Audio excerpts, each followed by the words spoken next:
Waislamu wote wafahamu kwamba haya si maneno yangu, haya ni mafundisho ya dini yetu, ni mafundisho ya Mtume katika Sahih al-Bukhari na Sahih Muslim.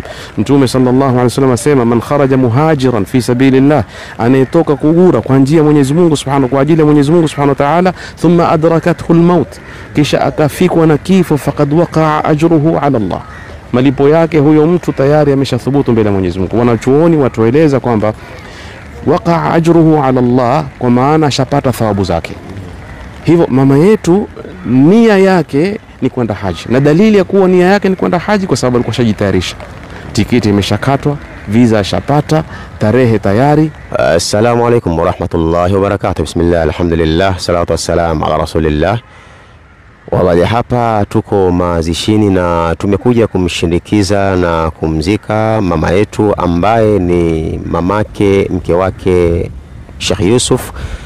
Mke wake wangapi? Mke wake wa pili. Na mama huyu alhamdulillah ilikuwa ametia azma ya kwenda haji. Jumatano ilikuwa yeye aondoke na kuelekea katika viwanja vitakatifu, lakini Mwenyezi Mungu Subhanahu wa Ta'ala amelipenda hili la kumchukua kwake. Tuiambia familia yake Mwenyezi Mungu awape subra na wala musiwe na wasiwasi juu ya hili la masala haji, kwa sababu na imani nikimpata Sheikh Yusuf nitamuuliza kuhusu swala hili na azidi kuwatoa wasiwasi ya kwamba hatokosa kitu mama yenu kutokamana na amali za haji, kwa vile kuwa ilikuwa tayari yeye ametia azma ya kulifanya jambo hili zuri, jambo la kujikusanyia thawabu. Kama vile ikiwa Muislamu ameweza kuingia katika amali ya haji na katikati ya haji kwa bahati mbaya au bahati nzuri akaenda mbele za haki, huhesabiwa kuwa yeye amehiji, basi na yeye kwa vile kuwa hakuweza kuingia katika amali ya haji lakini ameweza kutia azma,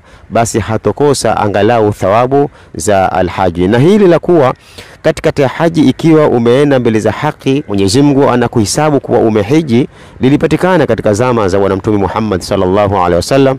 Pale bwana mmoja alipokuwa yuko juu ya ngamia na akaanguka juu ya ngamia kighafla, alipofika chini akafariki. Tena katika uwanja wa Arafa Mtume Muhammad sallallahu alaihi wasallam akawaambia maswahaba, ighsiluhu bima'in wa sidrin, mosheni kwa maji ya kawaida na maji ya mkunazi, wakafinuhu, na mkafinini katika nguo zake mbili zile ambazo ameweza kuhirimia nazo, wala tuhannituhu, wala musimtie manuketo, kwa sababu yuko amekufa katika kitendo cha amali ya hija. Wala tukhamiru ra'sahu, wala musimfunike kichwa chake, fa innahu, kwa sababu yeye yub'athu, atafufuliwa yawm al-qiyama, siku ya kiyama, mulabbiya, hali ya kuwa yeye yuko katika kuleta talbia, bimaana yuko katika amali ya hija. Na baada ya kuzikwa Mtume Muhammad sallallahu alaihi wasallam hakuitaka familia yake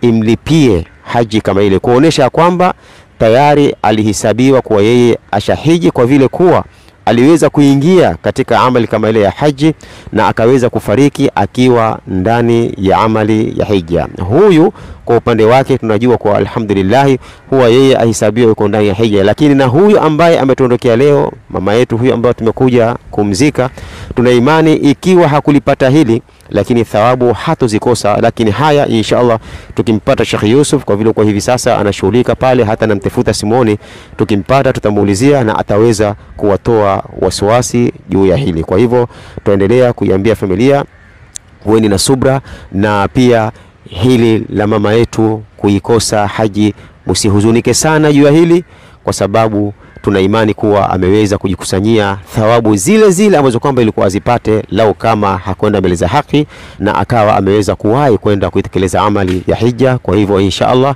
tukimpata Sheikh Yusuf wakati wote tutaweza kumulizia kuhusu juu ya haya na aweze kututoa wasiwasi. Barakallahu fikum, wassalamu alaikum wa rahmatullahi wa barakatuh.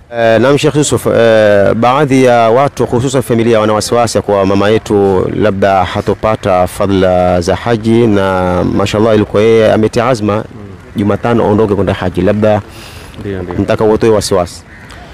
Kwanza bismillahirrahmanirrahim, alhamdulillah, salatu wassalamu ala rasulillah.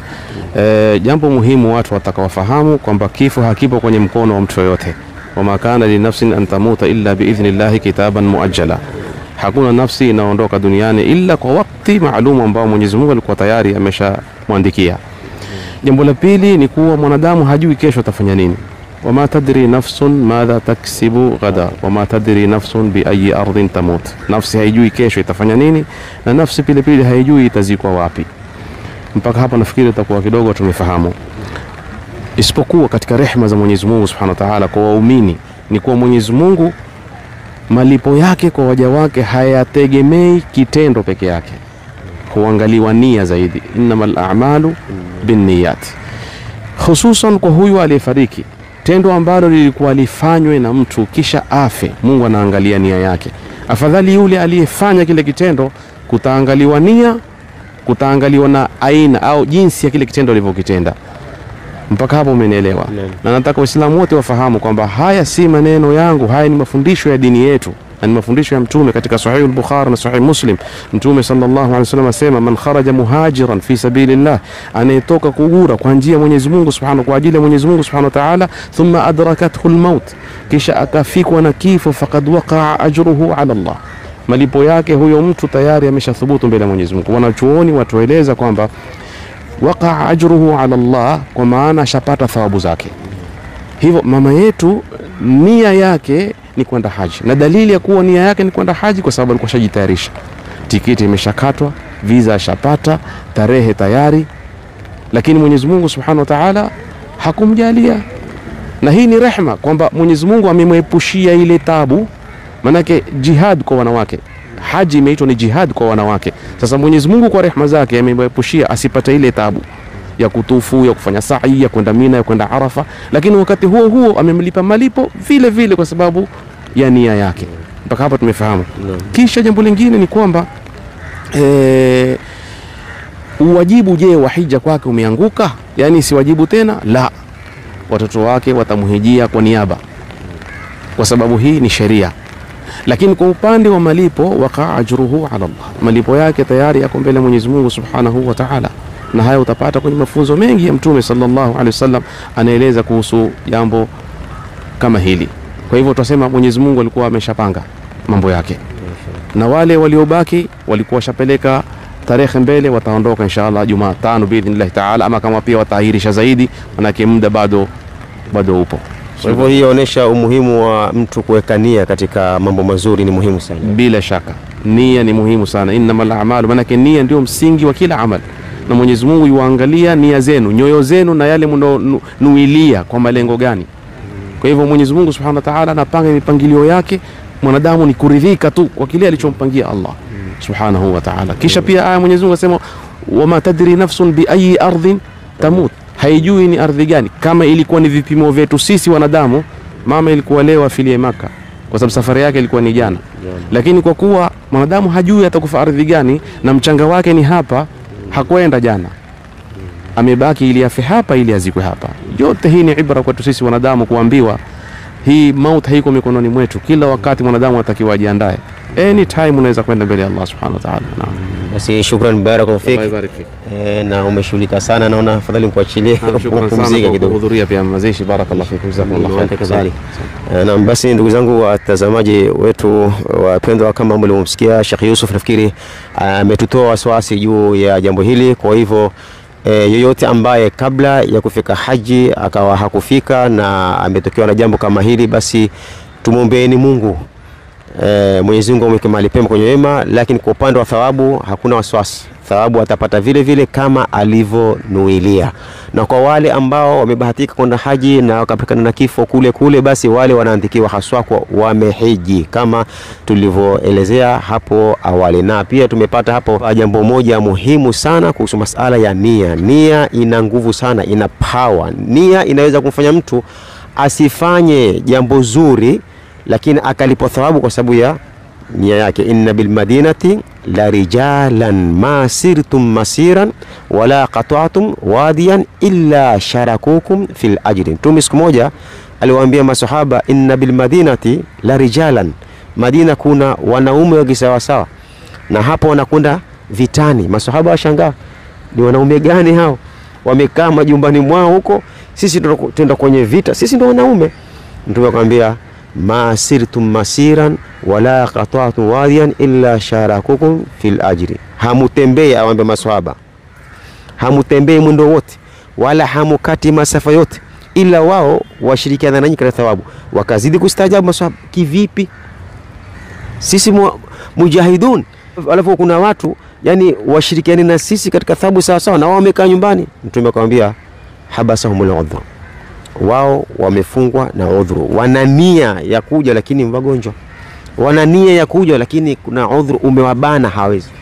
Kwa hivyo ni vema mara kwa mara sisi tuweke nia mzuri, tuweke nia kufanya mambo mazuri. Hata kama huna cha kusaidia, sema nikipata nitasaidia, unaandikiwa thawabu.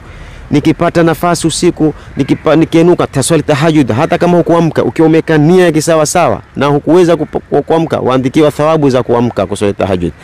Jambo la khairi lolote ambalo kwamba umelitilia nia na hukuweza kulifanya, waandikiwa thawabu. Barakallahu fikum, wassalamu alaykum wa rahmatullahi wa barakatuh.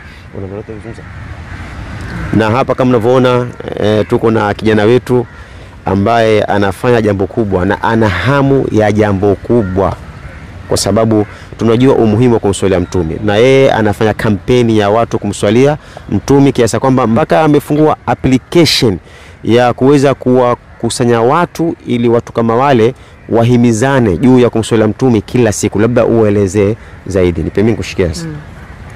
Alhamdulillah, sallallahu alaihi wasallam Muhammad wa ala alihi wa sahbihi wasallam.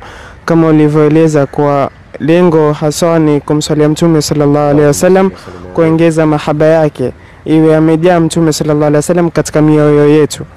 Na tunavyofanya katika program hii ni kuwa Alhamisi kila mmoja yajiwekea target, mara ngapi yatarajia tamswalia Mtume sallallahu alaihi wasallam Ijumaa. Target iwe ni ukumbusho na nia. Kama hakufikia hiyo idadi, tumesema kuhusu masala ya kuweka nia nzuri, basi hii target pia huwa ni nia nzuri. Kama mtu hakuifikia ile idadi, inshallah atapata ajira yake kama ilivyokuwa kwenye nia yake ambayo ndio hiyo target. Kisha tamswalia Mtume sallallahu alaihi wasallam ule usiku, na sisi tutarajia hasa kwa kushikana na Mtume sallallahu alaihi wasallam na kumswalia kwa wingi. Tutakapokuwa katika sehemu kama hii tumepumzika, iwe ni mapumziko na kuliwaza na kupumbaa na Mtume sallallahu alaihi wasallam na yale ambayo alikuwa tukifanya kwa ajili yake hapa.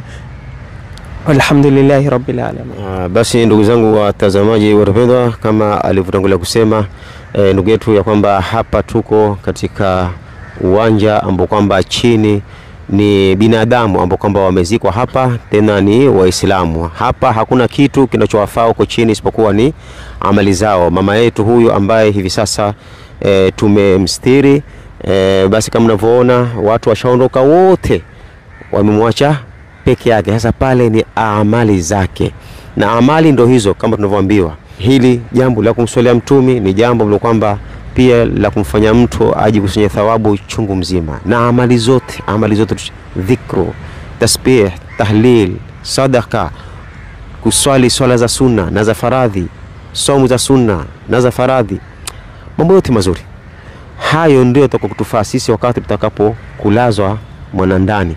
Kama unavyoona hapa, hao wote binadamu wamezikwa, wako chini.